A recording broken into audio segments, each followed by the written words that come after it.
Good morning student. Vivekananda public senior secondary school की YouTube class में आपका स्वागत है। मैं लोकेश बैरवा, हिंदी का अध्यापक। Welcome to 7th standard. अपन आज रीड करेंगे अनुच्छेद लेखन यानी पैराग्राफ राइटिंग, ठीक है ना। और देखो, पैराग्राफ राइटिंग को अनुच्छेद लेखन कहते हैं हिंदी के अंदर। अब इसको लिखने के तरीके और पॉइंट क्या है वो आपको देखना है। हम अपने मन के भाव और विचारों को कई प्रकार से प्रकट करते हैं। किसी एक भाव अथवा विचार को कुछ पंक्तियों अथवा अनुच्छेद के रूप में व्यक्त करना अनुच्छेद लेखन कहलाता है। अनुच्छेद लिखते समय निम्नलिखित बातों का ध्यान रखना चाहिए, ठीक है। अब पहला कौन सा है? विषय पर गहराई से विचार करके मुख्य बिंदुओं को लिखना चाहिए। यानी कि पहले विषय पर गहराई से विचार कर लो, फिर उसके मुख्य बिंदुओं को लिखना चाहिए। विषय के आधार पर छोटे छोटे वाक्य की रचना करनी चाहिए। अनुच्छेद की शब्द सीमा का ध्यान रखना चाहिए। अनुच्छेद लिखते समय विचारों की एक रूपता बनाए रखिए। अनुच्छेद लिखते समय भूमिका का होना आवश्यक नहीं है, इसे सीधे ही प्रारंभ कर सकते हैं, ठीक है। अब जैसे अपन लिखेंगे अभी हमारी राष्ट्रीय भाषा हिंदी, अब लिखेंगे अपन राष्ट्रीय भाषा हिंदी पर अनुच्छेद, ठीक है ना। तो देखना इधर, किसी देश में सबसे अधिक बोली तथा समझी जाने वाली भाषा ही वहाँ की राष्ट्रभाषा कहलाती है। यानी कि किसी देश में सबसे अधिक बोली और समझी जाने वाली भाषा क्या कहलाती है? राष्ट्रभाषा कहलाती है। राष्ट्रभाषा उस राष्ट्र के नागरिकों में एक रूपता एवं सद्भावना बनाए रखने में सर्वाधिक महत्वपूर्ण भूमिका निभाती है। उस राष्ट्र में भले ही अन्य अनेक भाषाएं विद्यमान हो, तथापि अपनी भावनाओं को प्रकट करने का सर्वाधिक सशक्त माध्यम राष्ट्रभाषा ही बनती है।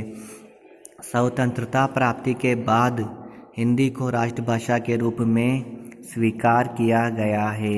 इसे संवैधानिक रूप से 14 सितंबर सन 1949 को भारत संघ की राजभाषा के रूप में मान्यता प्रदान की गई। यह भारत के सर्वाधिक विशाल क्षेत्र में बोली जाने वाली भाषा है।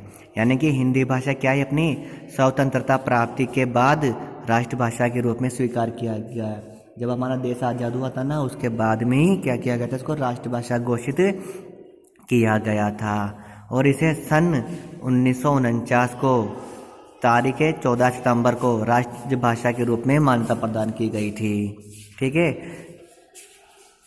यह भारत में सर्वाधिक विशाल क्षेत्र में बोली जाने वाली भाषा। हिंदी का साहित्य विश्व प्रसिद्ध साहित्य है। हिंदी साहित्य की अनेक कृतियों का विश्व की अनेक भाषाओं में रूपांतरण हो चुका है।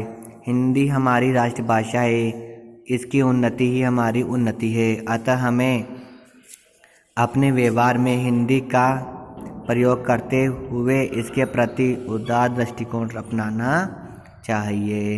यानी कि हिंदी हमारी एक ऐसी भाषा है, इसका हमें उदार अपनाना चाहिए। इससे नेक्स्ट है अपना, वो भी रीड कर लेते हैं अपन, हमारे राष्ट्रीय त्यौहार, ठीक है ना। तो राष्ट्रीय त्यौहार वाला देखना बाप को। त्यौहार तथा उत्सव हमारे जीवन का महत्वपूर्ण अंग है। भारत एक विशाल देश है, इसमें विविध धर्मों के लोग रहते हैं। अतः आए दिन कोई ना कोई त्यौहार अवश्य मनाए जाता है। यहाँ धार्मिक तथा फसलों से संबंधित त्योहारों के अतिरिक्त 3 राष्ट्रीय त्यौहार भी मनाए जाते हैं। हमारे देश में मनाए जाने वाले 3 राष्ट्रीय त्यौहार है स्वतंत्रता दिवस, गणतंत्र दिवस और गांधी जयंती। अगर आपके एग्ज़ाम में क्वेश्चन आ जाए कि हमारे देश में मनाए जाने वाले 3 राष्ट्रीय त्यौहार कौन कौन से हैं, तो क्या आ जाएगा? स्वतंत्रता दिवस, गणतंत्र दिवस और गांधी जयंती। ये सभी त्यौहार समस्त भारत में पूरे हर्षोल्लास के साथ मनाए जाते हैं। इन्हें सभी धर्मों के लोग पूरी उमंग व उत्साह के साथ मनाते हैं। स्वतंत्रता दिवस प्रतिवर्ष 15 अगस्त को मनाया जाता है। वर्षों तक संघर्ष करने के बाद 15 अगस्त 1947 को हमें स्वतंत्रता प्राप्त हुई थी। इसी दिन भारत के प्रधानमंत्री दिल्ली स्थित लाल किले की प्राचीर पर राष्ट्रीय ध्वज फहराते हैं तथा राष्ट्र को संबोधित करते हैं। गणतंत्र दिवस हर वर्ष 26 जनवरी को मनाया जाता है। इस दिन सन 1950 को हमारे देश को लोकतांत्रिक गणराज्य का दर्जा दिया गया था। इस अवसर पर दिल्ली में विशेष परेड का आयोजन किया जाता है। गांधी जयंती महात्मा गांधी का जन्म दिवस है। गांधी जयंती को क्यों मनाया जाता है? क्योंकि इसके दिन महात्मा गांधी का जन्म दिवस है, यानी कि उस दिन महात्मा गांधी की जन्म हुआ था। यह प्रतिवर्ष 2 अक्टूबर को मनाया जाता है। राष्ट्रपिता महात्मा गांधी ने लोगों में राष्ट्रीयता की भावना जागृत कर राष्ट्रीय आंदोलन में जन जन की भूमिका को सुनिश्चित किया था। इस दिन समस्त राष्ट्र नतमस्तक हो गांधी जी को श्रद्धांजलि अर्पित करता है। ठीक है, तो ये आपके अनुच्छेद वाला चैप्टर क्लियर हो चुका है, मतलब 2 अनुच्छेद कंप्लीट हो चुके हैं आपके। ठीक है ना, तो आपको इनको लर्न करना है और राइट करना है।